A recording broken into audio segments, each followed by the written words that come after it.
បើប៉ុន្តែមូលហេតុដោយសារតែខ្ញុំឧស្សាហ៍ភាសាខ្ញុំវាមានពីរឧស្សាហ៍និងរអែងបានន័យថាខ្ញុំចូលចិត្តធ្វើកម្មវិធី event ពាក់ព័ន្ធពីសាខាបដិបដាលហើយក៏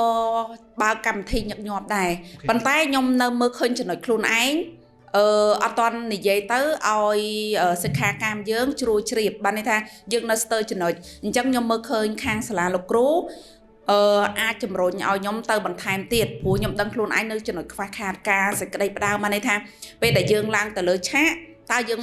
សេចក្តីផ្ដើមយើងបែបណាដើម្បីឲ្យអ្នកជំនាញខ្លួននៅខាងក្រោមយើងហ្នឹងមើលឃើញថាការនិយាយរបស់យើងហ្នឹងដែលគាត់ស្ដាប់មកយកចិត្តទុកដាក់ហើយ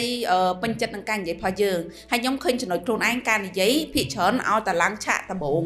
ហ្មង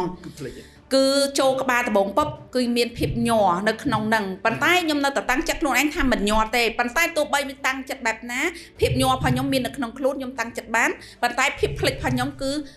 អូតូម៉ាទិកហ្មងបានន័យថាខ្ញុំចាប់ផ្ដើមសេចក្តីផ្ដើមសេចក្តីតួសេចក្តីបានន័យថាមានមុនមានកណ្ដាលនិងមានក្រោយខ្ញុំចាប់ផ្ដើមច្បាច់ចូលគ្នាវល់ខ្លួនឯងអញ្ចឹងខ្ញុំគិតថាខ្លួនឯងបើសិនជាទៅ sharing ឬក៏ទៅនិយាយឲ្យសាធារណៈបើសិនជាយើងអត់មានក្បាលអត់មានកណ្ដាលអត់មានកតុយយើងខ្លួនឯងមិនច្បាស់ផងតើគេអ្នកស្ដាប់ហ្នឹងតើគេច្បាស់ជាមួយយើងបែបណាអញ្ចឹងខ្ញុំចង់ផ្ដល់ការសិក្សាមួយទៅសិក្ខាកាមច្បាស់ដែរអញ្ចឹងភាពច្បាស់លាស់សម្រាប់ខ្លួនឯងគឺខ្ញុំក៏ចង់ផ្ដល់ឲ្យពួកគាត់ទទួលភាពច្បាស់លាស់ពីយើងផ្ដល់ជូនគាត់ដូចគ្នាផងដែរលោកគ្រូ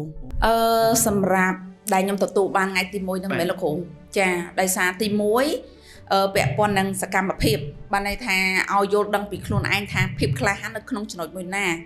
ទី2បានន័យថាឲ្យយើងនឹងយល់ដឹងថាការឈរនៅមួយកន្លែងនិងការផ្លាស់ទីនឹងខុសគ្នាបែបណាទី3តើការឈររបស់យើងការដែលយើងនាំខ្លួនឯងទៅលើឆាកហ្នឹងតើ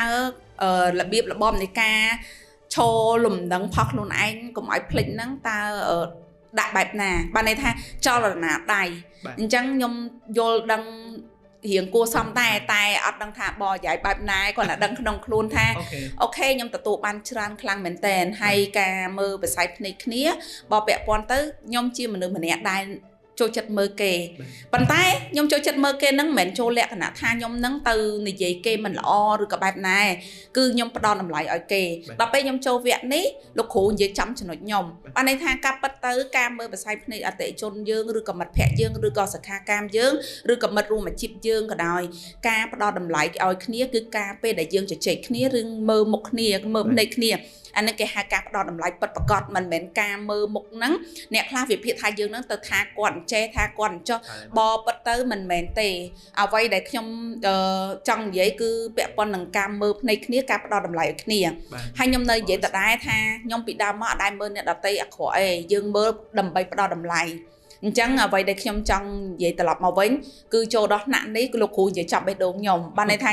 អ្វីដែលខ្ញុំចង់និយាយប្រាប់ហ្នឹងគឺការមើលផ្សាយភ្នែកគ្នាមិនមែនការវាយតម្លៃទៅគេមិនល្អទេគឺខ្ញុំចង់ប្រាប់ថាការផ្ដល់តម្លៃឲ្យគ្នាទៅវិញទៅមកអាស្រ័យតាក់ទងនឹងការនិយាយគ្នាអរគុណលោកគ្រូអូខេ